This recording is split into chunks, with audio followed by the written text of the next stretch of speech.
Parshas Naso introduces two unrelated concepts and puts them in close proximity. The concept of sota, an adulteress, and the concept of nazir, a vow of abstinence. A sota is a woman who was accused by her husband of infidelity. There wasn't quite enough evidence to accuse her, but there was certainly raglayim ladover. It looked suspicious. The Kohen takes the bitter waters of mayim amorim, gives them to her to drink.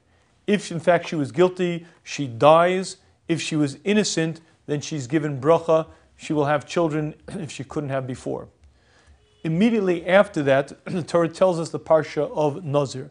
Nazir is a man who makes a vow of abstinence, separating himself from worldly pleasures, specifically wine.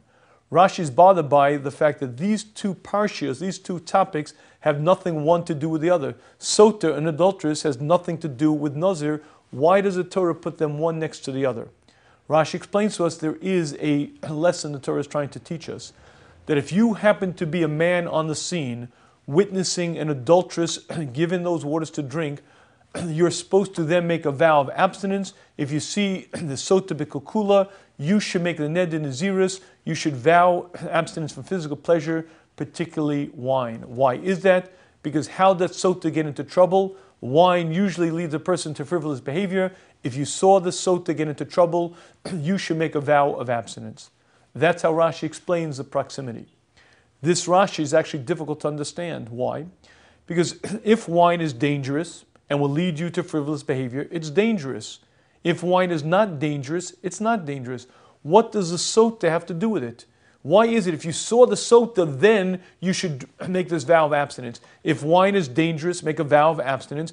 If wine is not dangerous, why does it matter that you saw the sota get into trouble? It's not dangerous. Why does the sota lead you to make a vow of abstinence? And I believe what Rashi is telling us is a tremendous concept.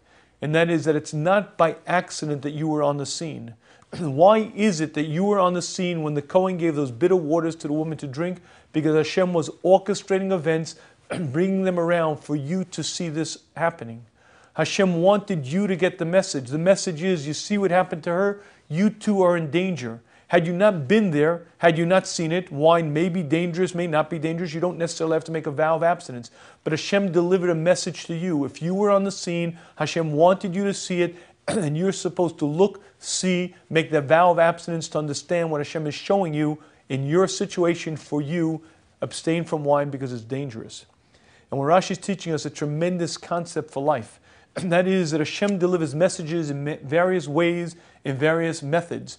If you happen to be in a given generation, living through world events, you're supposed to keep your ears open, keep your eyes carefully open to exactly what's going on.